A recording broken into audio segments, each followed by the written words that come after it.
देखिए, हम जानते हैं कि वेदों का अलग अलग तरीके से अनुवाद किया जाता रहा है। ऐसे अनुवादक भी हैं जो वेदों को महान ग्रंथ दिखाते हैं, और ऐसे अनुवादक भी हैं जो वेदों में पशु बलि, मांसाहार, अश्लीलता आदि दर्शाकर उनकी अलग ही छवि पेश करते हैं। यह अंतर आता है अनुवाद में हुई गड़बड़ियों के कारण। गड़बड़ियां कैसे हो सकी, इसके विषय में हम पहले चर्चा कर चुके हैं। आज हम समझेंगे कि अनुवादों में ऐसी भिन्नताएं किन लोगों के कारण हुई और उन्होंने ऐसा क्यों किया। मोटे तौर पर हम ऐसे लोगों को दो वर्गों में रखकर देख सकते हैं।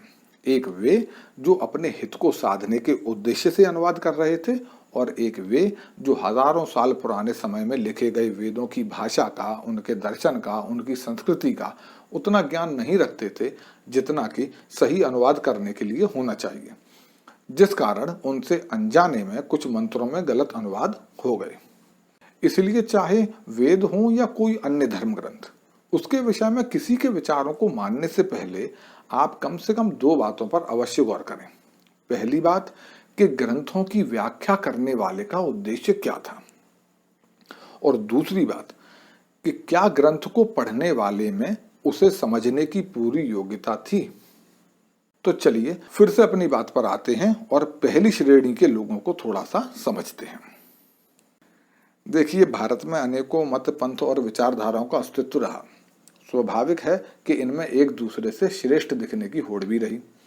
इसी के तहत कई लोग वेद मंत्रों का इस प्रकार अनुवाद करते रहे जिससे उनका मत, पंथ वेदों जैसे सबसे प्राचीन व मान्य ग्रंथों में दिखाया जा सके, जिससे उनकी विचारधारा प्राचीन व मान्य सिद्ध हो सके। तो जो देवी देवताओं को मानने वाले हैं, वे लोग वेद मंत्रों का ऐसा अनुवाद करते हैं जिससे उनके देवी देवता का अस्तित्व वेदों में प्रकट हो जाता है। वहीं एकेश्वरवादी जो लोग हैं, वे जब वेदों का अनुवाद करते हैं तो ऐसा अनुवाद करते हैं जिसमें देवताओं का नहीं बल्कि एक ही निराकार ईश्वर का अस्तित्व प्रकट होता है। इसका एक उदाहरण से आप समझिए। शैव मत के लोग महामृत्युंजय मंत्र में आए त्र्यंबकम का अर्थ तीन नेत्र वाले यानी कि शिव बताते हैं। वहीं आर्य समाजी जैसे एकेश्वरवादी कहते हैं कि चूंकि निराकार ईश्वर में तीनों कालों में देखने की शक्ति है, उसी के प्रतीक के स्वरूप उसे तीन आंखों वाला यानी कि त्र्यंबकम कहा गया है। तो इस प्रकार से दो अलग अलग नजरियों से अनुवाद किया जाता है एक ही मंत्र का। कई मंत्र हैं ऐसे। हालांकि कुछ लोग तो इतने उतावले हो जाते हैं कि कोरी गड़बड़ी करके वेद मंत्रों में अपने मत की उपस्थिति दिखा देते हैं। जैसे एक कबीरपंथी प्रचारक ने वेद में आए कबीर मनीषी पद में कबीर का अर्थ कबीर बोलकर वेद में कबीरदास की ही उपस्थिति सिद्ध कर दी।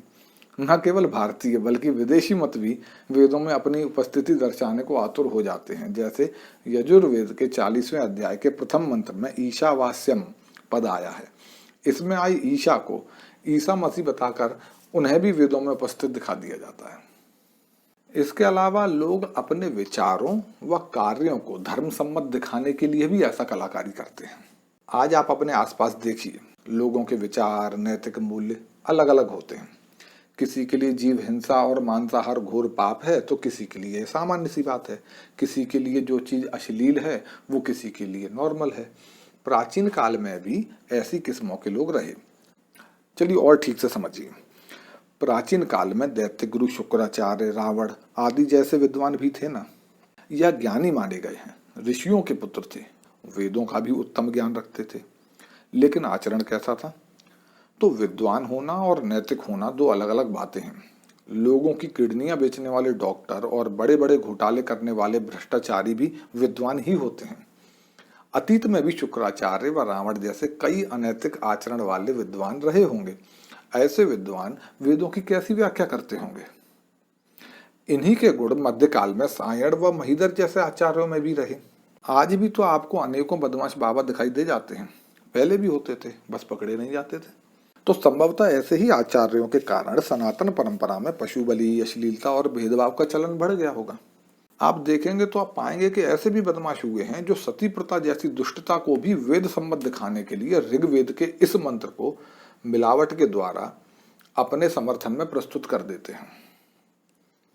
ऋग्वेद के इस मंत्र का वास्तविक अर्थ इस प्रकार है: यह पति से युक्त स्त्रियां गृह कार्य में प्रवीण होकर घृतादि पोषक भोज्य पदार्थ से शोभित हो स्वगृह में निवास करें। वे अश्रु रहित, रोग रहित, सुंदर रत्न युक्त एवं रम्य गुणों वाली बनकर उत्तम संतानों को जन्म देने वाली स्त्रियां आदर सहित पहले गृह में प्रवेश करें। अब मक्कारी को समझिए। मंत्र में आई नारीर विधवा शब्द का संधि विच्छेद बनता है नारी अविधवा, किंतु दुष्ट बुद्धि इसका संधि विच्छेद नारी विधवा करते हैं। पदच्छेद के समय र का आ बनता, परंतु उन्होंने र को हटा ही दिया। आगे के अर्थ को वही रखते हैं और अंत में आने वाले शब्द योनि मग्रे, जिसका अर्थ है आदर पूर्वक गृह में प्रवेश करें, इसे भी परिवर्तित करके योनि मग्ने कर देते हैं, जिसका अर्थ होता है अग्नि में प्रवेश करें। और इस प्रकार मंत्र का पूरा भाव बदलकर यह हो जाता है कि विधवा स्त्री अग्नि में प्रवेश करे। लो हो गई सती प्रथा वेद सम्मत। तो इस प्रकार कुछ भारतीय ही अपनी अद्भुत कलाकारी द्वारा अपने पूर्वजों की महान विरासत को पलीता लगा रहे थे। तो जब भारतीय ही ऐसा कर रहे थे तो विदेशी की क्या गलती?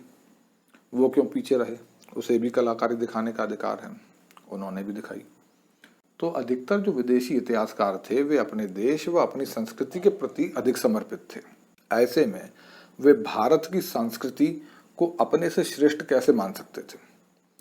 कुछ तो षड्यंत्र के तहत जानबूझकर ऐसा अनुवाद कर रहे थे जिससे वेदों की प्रतिष्ठा धूमिल हो सके।